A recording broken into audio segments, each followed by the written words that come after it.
On this episode of Death by Bunjie, Genevieve and I continue our Maryland hunting adventures.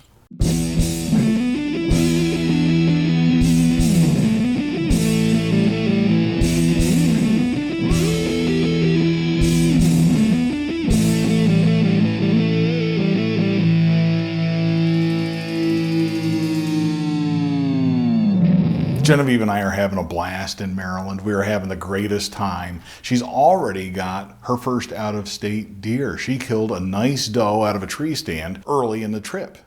We came back to the same farm where I shot my doe earlier, and this time it's raining, so we're hunting from a ground blind. I don't really want to discourage a new hunter by saying, hey, we're out of town, we're hunting, and we're paying for this, and therefore you have to sit out in the rain and get all soaking wet and cold. Try to avoid that on the first trip to Maryland, if you know what I'm saying.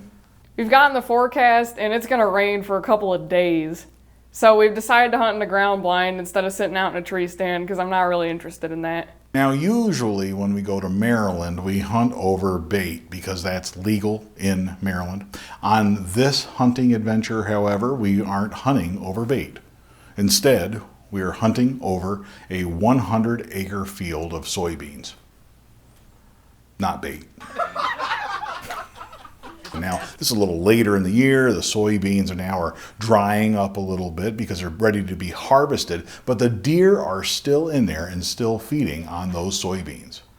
Now, the trouble with 100 acres of soybeans, it's great because it's going to attract every deer in the whole county right to that field, right? But on the other hand, it's also going to spread deer out. They're not going to be positioned nicely in front of you with a 20 or 30 yard line. Instead, they could be just about anywhere. Some of the times there's deer in those fields, you can't even see them. They're not even within your field of view. The field is so big and there's a hedgerow or two running down the middle of this field. We get into the blind and we realize it's a lot smaller than what we're used to back home. I was standing in line at the dandy today, and I heard this woman in front of me say, feel sorry for me, cause I can't pay my bill. And Bunjie barely fits in the blind. But I feel okay, cause I got Bunjie Jr., and Bunjie Jr. fits in there just fine. It's a nice blind, don't get me wrong. I mean, it's protecting us from the rain. I can hear the rain hitting the roof, and it's kind of a nice, peaceful sound for the day. Sure beats sitting outside in the rain. We sit down in the blind, we start looking out the windows just to see what we've got to shoot out of, and the window right to my left is real cloudy, and it's got like spray paint over it so that it's not bright shining in on your face. And all the rest of the windows, they're open, but they're propped open with sticks. We gotta be really careful not to bump those sticks or else the windows are gonna slam shut real loud. But it is what it is, we're gonna make it work. I'm really excited because there's a lot of deer activity here. Off to our left, we can see some does coming out of the woods over there, and they're milling around, they're taking their time. And off to our right, we can see a group of a lot of deer, and there's some bucks in there too. So we're hoping that they'll see each other and they'll sort of join together right in front of us. And it's kind of a race with the clock. Are they gonna get there before the sun finally gives out, before it gets too dark? When that goes down, you're gonna put your crossbow up and just kind of get comfortable, okay?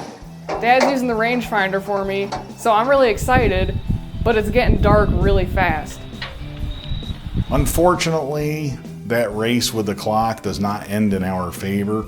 By the time they get out into a part of the field that we can shoot from the blind, it's too dark and I can't take a shot.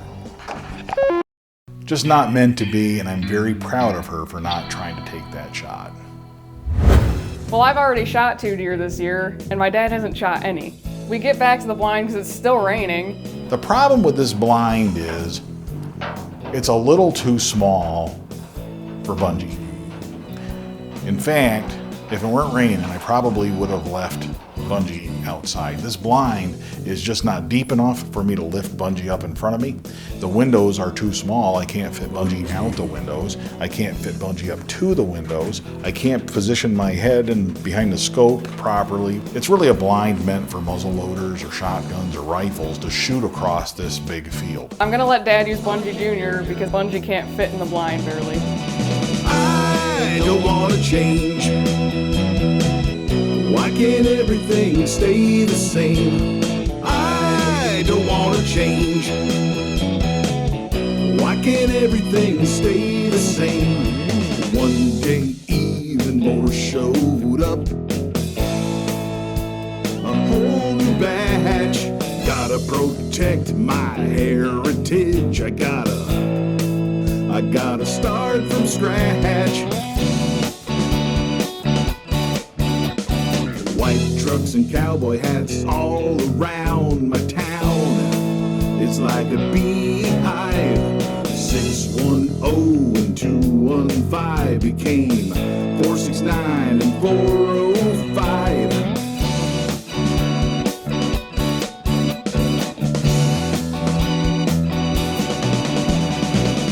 Now the deer come out a little earlier this night, and that's encouraging. Maybe they're going to get in front of us, give us a shot before it gets too dark this time. I always joke with Genevieve that if that deer wants to get shot, it's got to show up first. I'm glad we came back to this spot because there's still a lot of deer activity. There's some deer off to our right, some does feeding across the field, going back and forth, and the rain is coming and going, and the deer are coming and going, and we're watching them, and we're joking, and we're having a great time.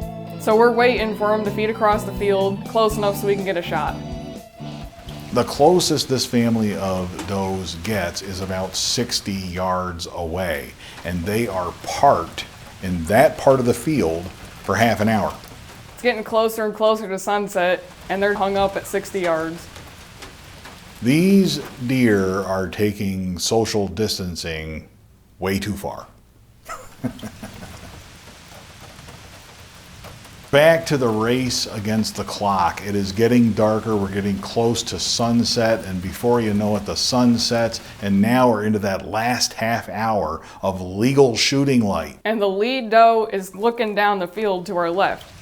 She walks a couple yards and she stops, and she looks down that field some more. And she walks a couple more yards and she looks, and she's feeding off to our left, and by the time she gets even to 40 yards, she's out of view with a blind. She's very alert, looking down the field to our left. Out of my view, I have no idea because I can hardly see out of this dirty window to my left. She's looking down to our left, and I don't know what she's looking at. I don't know what's got her interested. Probably a really nice buck for all I know, but I can't tell. The nice thing is she's not looking at me and Genevieve in the blind. So my dad takes the rangefinder and he leans out the window just to see how far they are, and I'm worried that he's going to knock one of those sticks down and the window's going to come down. I peek around the corner and I'm using the rangefinder, and she's at 39 yards, 41.2 yards, 39.7 yards, 40 yards, 39 yards. This deer's 40 yards away, right? So Dad comes back in the window and he says that she's at 40 yards. He takes the crossbow back out the window with him. I'm like, are you going to shoot her? Yep. He says, yeah, I'm gonna shoot her. So I start moving and I'm trying to lean up over my dad out this dirty window to try and film, as he's half out the window now at this point. I feed the crossbow very carefully out this tiny window that's barely big enough for me to get the crossbow out of it. And then somehow I get my upper body out that window. I lean forward and I'm climbing out this window. She's still focused on something down across the field. I'm working the crossbow around that post, around the end of the blind, around the corner of the blind, and I'm continuing to lift my body out that window. So from my belt up, I'm hanging out the window of this blind. The other deer are just feeding, they're not paying any attention. There's some grass out in front of me. I have to reach out and grab that grass and pluck it all off of there so that I'm not shooting through this grass that's blowing in front of me. I feel real comfortable. I mean, she's not moving. She's not moving at all. There is like 3 minutes of legal shooting light left. The Tacticams have given up. I've had Genevieve switch lenses on the DSLR camera to make sure I have as much low light gathering ability with this camera as possible.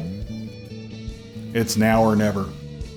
So Dad and Bunjie Jr., they're gonna let her rip.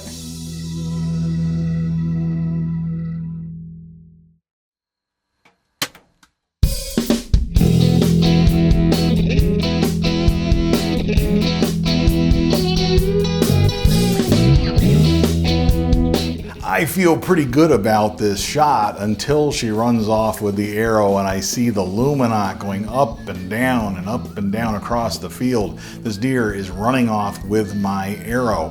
Actually, it's running off with Genevieve's arrow. That luminot going through the air, it looked like a missile flying. She takes off across the field and you can see the arrow bouncing along with her. And it looks like a shoulder blade hit. At first I'm thinking, oh great, the heavy arrow guys are gonna be all over this one. I'm concerned about the amount of penetration I got. Now, this isn't Bunjie shooting at 300 feet per second on a good day. This is Bunjie Jr. shooting around 350 feet per second. It's clear to me that she ducked just enough for me to hit the shoulder blade, but the more I look at this deer running across the field, I start to realize I got pretty good penetration. That arrow is not flopping all over the place. It's following the deer very nicely, and that tells me that I got pretty good penetration on that deer. I start to feel a little bit better. She took that arrow with her. Yeah, I know. How far was that? 40. That was pretty impressive. I think it hit her shoulder blade. She ducked into it. We will wait. Yeah. We're going to wait a while. Show everything off. Okay. She didn't run that far with that arrow. It disappeared all of a sudden, though. Yeah, Like that's maybe she wouldn't have. Or she broke it off. If it's in her leg and she's running with it. Maybe the broadhead didn't open. I'm kidding. I was going to say. Sure. Genevieve and I pack up all of our gear. We start heading across the field looking for blood. Not surprisingly, we don't find any blood whatsoever in that field. We're looking around in there and we can't really find anything. And I'm kind of disappointed that, it's just how it is. Sometimes you lose deer. And I hear my dad say, well, if we don't find my deer, we can just take this one. That's a joke my dad makes just about every time we have to track a deer. All right.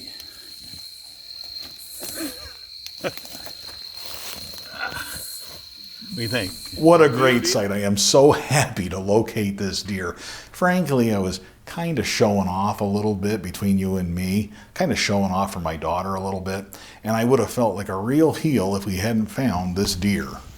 Got the Dunkin' Donuts iced coffee, went for a walk today. It's raining on and off, so we got the ponchos on, but we found the arrow, or what was left of it. Got that much penetration. This was out to here, of course. This is a 16.5-inch arrow. I'd say 5 inches left, so it was 10-11 inches of penetration. I'll take it. Going through the shoulder blade at 40 yards with a 150 grain Rage Trypan Crossbow Broadhead. Luminox still lit. This was a pretty crazy shot, but a couple of important things that I take from this. Number one, this is not a shot that would have been possible with Bunjie. Bunjie simply would not have fit out the windows of this blind.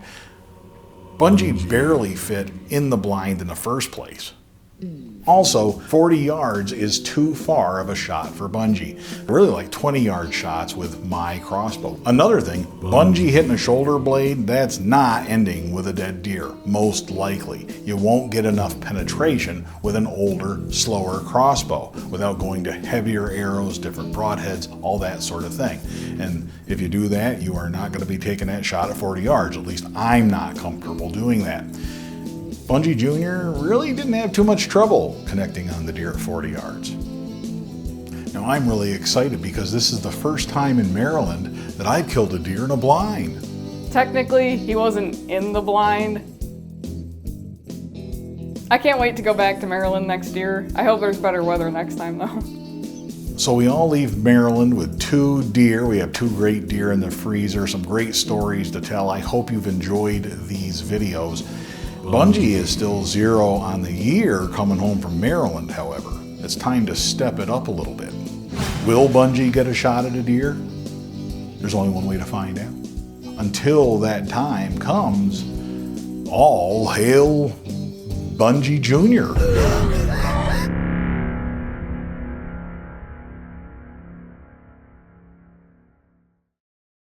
I definitely have a lot of memories about this hunt, so I made a lot of memes about this. Get over yourself.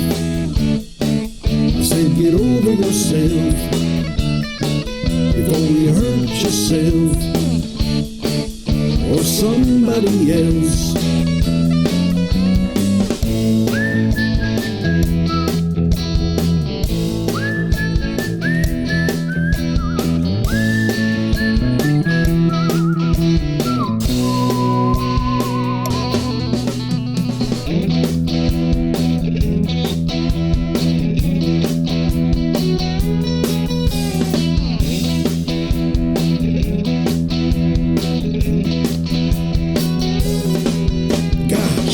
a job, playing the game. You're gonna make yourself a big name. Elected to serve, the taxes you pay. You think you know what's best for me. Get over yourself. I said get over yourself before you hurt yourself or somebody else.